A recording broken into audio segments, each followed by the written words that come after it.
ఎప్పుడైనా సరే ఉన్నది చెప్పుకోవడము లేదా అభివృద్ధి చేసుకోవాలని ప్రయత్నించడంలో ఏం తప్పు లేదు. కానీ లేనిది ఉన్నట్టుగా చూపించడము, ప్రతిదానికి కూడా హైప్ ఇచ్చేసేయడము, ఏదో అద్భుతం జరిగిపోతుంది మా హయాంలో అని చూపించుకోవాలనుకోవడం వల్ల చాలా సమస్య.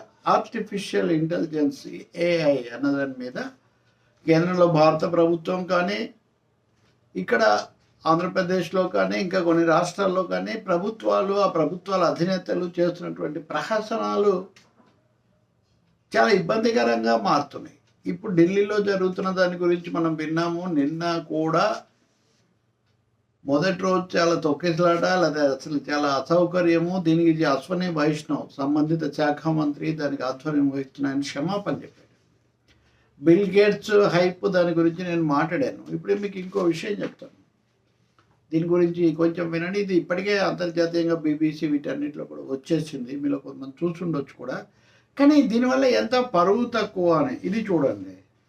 గల్గాటియా యూనివర్సిటీ, ఇది ఢిల్లీలో జరుగుతున్నటువంటి ఈ ఏఐ సమ్మిట్లో ఈ గల్గాటియా యూనివర్సిటీ స్టాల్ పెవిలియన్ చాలా విపరీతంగా ఆకర్షించింది. అది ఈ వార్త.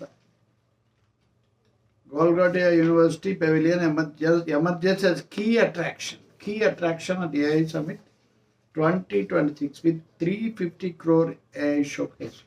సో 350 కోట్ల విలువైనటువంటిది ఏదో ప్రదర్శించారు. అసలు ఇది మెయిన్గా ఇది అందరిని అట్రాక్ట్ చేసింది అని. ఎందుకు అట్రాక్ట్ చేసిందంట అది కూడా చెప్పారు.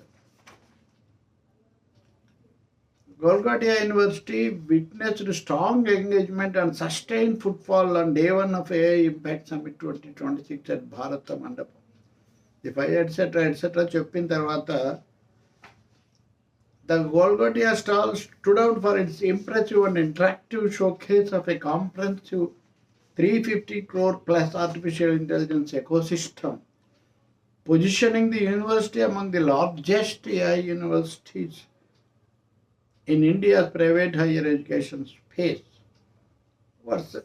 ఇంకా ఉంది. కానీ ఇంతగా ఏంటిది, ఎందుకు ఇంత అట్రాక్షన్ అంటే, a major crowd puller at the pavilion was Orion, operational robotic intelligence node, which interacted live with delegates and demonstrated applied robotics and intelligent systems integration. The live demonstration drew significant attention, reinforcing the university's emphasis on hands-on real-world AI deployment. ఈ Orion అనేది operational robotic intelligence node, దాంతో చేసింది నిజానికి కుక్క పిల్ల బొమ్మ. ఇది బాగా అట్రాక్ట్ చేసింది. దీని చుట్టూనే అందరు తిరిగారు.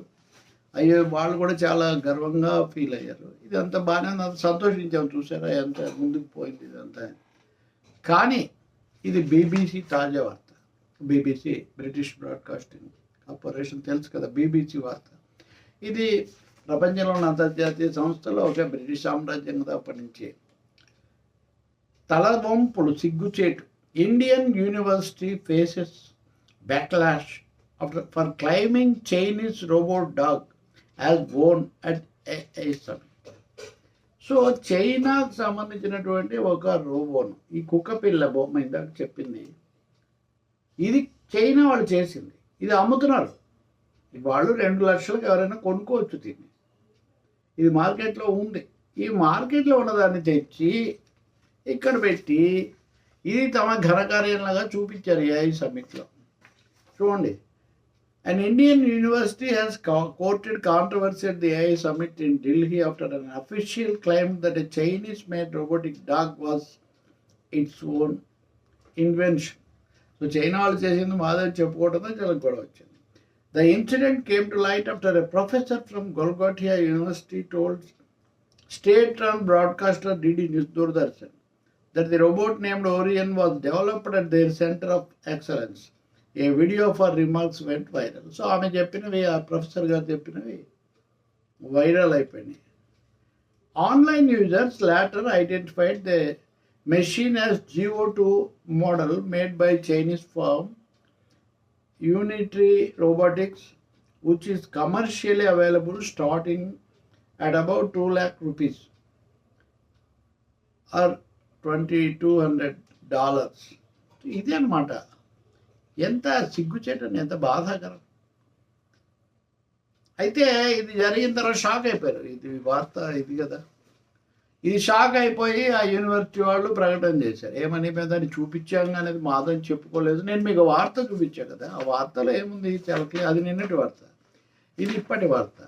వాళ్ళు మేము అలా చెప్పుకోలేదు, ఎవరన్నా పొరపాటు పడి ఉంటారేమో అది ఇది అని చెప్పారు. ఆ ప్రొఫెసర్ ఉంది చూడండి, ఆమె చెప్పిన వైరల్ అయిపోయిన ప్రొఫెసర్, ఆమె గారు వచ్చి నేను అలా చెప్పలేదు, లేక నన్ను సరిగ్గా చెప్పడంలో నేనేమన్నా కమ్యూనికేషన్ గ్యాప్ వచ్చిందో, లేకపోతే నేను చెప్పింది అర్థం చేసుకోవడంలో వాళ్ళు విఫలమయ్యారు, కానీ అలా చెప్పలేదు, పొరపాటే, దీన్ని విచారిస్తున్నాను, ఎవరైనా పక్కదోవ పట్టుంటే క్షమాపణలు కోరుతున్నాను అని చెప్తున్నాను. ఎందుకు వచ్చిన గొడవ చెప్పండి. ఇవన్నీ ప్రైవేట్ యూనివర్సిటీలో, వీటికి చాలా భారీగా కూడా వాళ్ళు ఫీ అది తీసుకుంటారు. ఇంక ఇప్పుడు ప్రభుత్వం వారి సంగతి చూస్తే అశ్వని వైష్ణవ్ నిన్ననే క్షమాపణ చెప్పారు. నేను నిన్న కూడా చెప్పాను కదా, ఐఎంఎఫ్ మేనేజింగ్ డైరెక్టర్ జార్జినియోవా భారతదేశం సెకండ్ ర్యాంకర్ ఐఐలో అని చెప్తే ఖండించారు అశ్వని వైష్ణవ్. కానీ ఇప్పుడు ఇది జరిగాక ఆయన కాదు, కానీ కేంద్ర ప్రతినిధులు వచ్చి తప్పు జరిగింది కానీ దీన్ని బట్టి మొత్తం తీసేయకండి, ఇక్కడ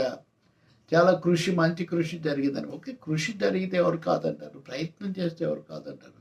కానీ కానిదాన్ని తెచ్చి, లేనిదాన్ని తెచ్చి గొప్పగా చెప్పుకోవడం వల్ల, ఇది భారతదేశంలో ఎంతోమంది ప్రతిభావంతులు ఉన్నారు, వాళ్ళకి సరైన ప్రోత్సాహం లేదు. ఇప్పుడు నిజానికి మన ఏఐ